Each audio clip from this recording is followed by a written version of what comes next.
Hi friends, నేనేం తింటున్నానో guest చేయండి. ఇవైతే చాలా బాగున్నాయి. ఇవి సూపర్గా ఉన్నాయి. ఒకసారి నేను ఎలా చేయాలో ఎంగదని చూపిస్తాను, చూసేయండి. నైట్ వండుకున్న అన్నం ఉంటుంది కదండి, అదైతే నేనైతే పడేయకోకుండా ఇలా చేసుకుంటాను. అన్నం పొడి పొడిగా చేసుకొని ఇలా మనం ఒక న్యూస్ పేపర్ లాంటిది పేపర్ తీసుకొని ఇలాగైతే ఎండబెట్టుకుంటాను. ఇలా ఎండబెట్టుకుంటాను కదా, షాప్కి వెళ్ళేటప్పుడు పోసి వెళ్తాను. మా మధ్యాహ్నం అట్లా ఇంటికి వచ్చేసరికి బాగా ఎండిపోతాయి.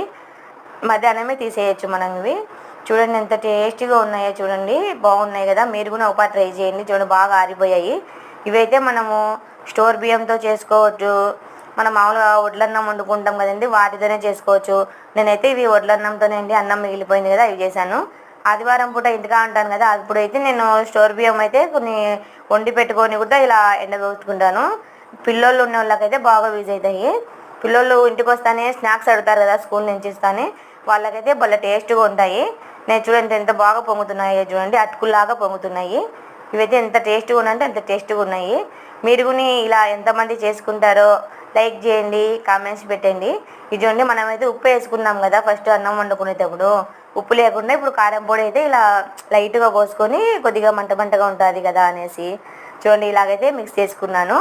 మిక్స్ చేసుకొని ఇంకా మరి ప్లేట్లోకి తీసుకొని ఒకసారి టేస్ట్ చూద్దామని వేసుకుంటాను. నేనైతే ఎప్పుడు ఇలాగే వేసుకుంటుంటాను.